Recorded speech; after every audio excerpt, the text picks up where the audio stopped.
Salut à tous, c'est Alex. Et Nazek. Aujourd'hui, on se retrouve pour une petite critique de la 10e édition du J-Animé. Alors tout d'abord, qu'est-ce que le J-Animé? Le J-Animé est dédié à l'animation japonaise ou simplement les jeux vidéo. Oui, aussi la culture web.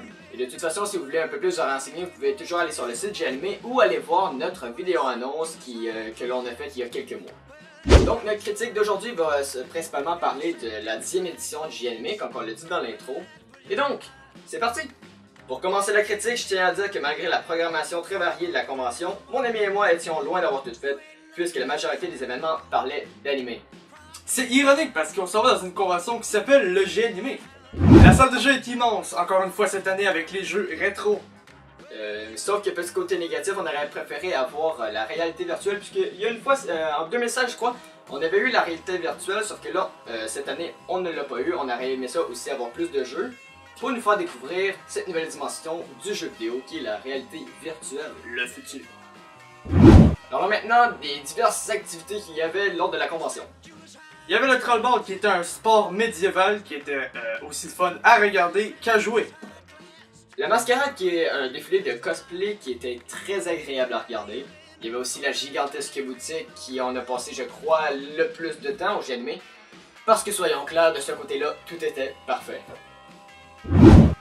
Passons maintenant aux invités. Les invités cette année ont été un peu décevants pour nous. Peut-être pas pour tout le monde, mais pour nous, ça a été un peu décevant.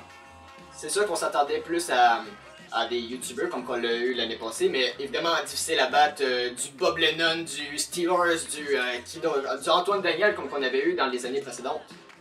Comme par exemple, moi je sais pas pour toi, mais je trouve que ça a été une bonne idée cette année d'inviter les gars de la chaîne Gaboom Film, hein, ceux qui ont été très populaires cette année et l'année passée pour leur joke de papa. Ou comme le J-Animé de l'année dernière, moi, je sais pas pour toi, mais on aimerait ça que Steelers revienne, c'est ça? Oui, c'est vrai, Steelers, Bob Lennon et tous ceux qu'il y avait là, mais c'est vrai que ça serait cool. Mais les invités de cette année étaient quand même très sympathiques. Je veux bien sûr parler de François Pérusse, de Réal Bossé, du youtubeur de la chaîne des Tout le monde s'en fout, et évidemment, Adeline Chetaille.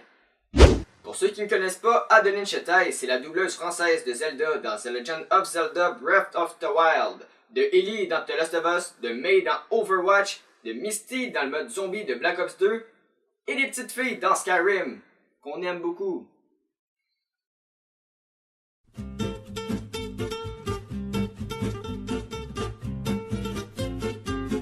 On tient fortement à remercier Adeline Chetaille pour avoir accepté de prendre le temps de faire une vidéo pour la chaîne d'Alex. Une vidéo qui va sortir plus tard dans l'année ou l'année prochaine, je sais pas encore. Mais bref, encore une fois, merci à elle.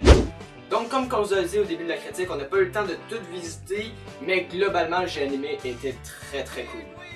Merci d'avoir regardé la vidéo hashtag critique. C'était pas une vidéo de fou, c'était pas une vidéo qu'on fait d'habitude, mais on voulait juste simplement remercier le J-Animé pour leur belle convention qui se déroule chaque année.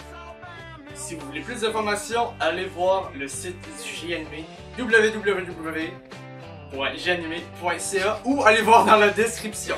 Allez, ciao ciao!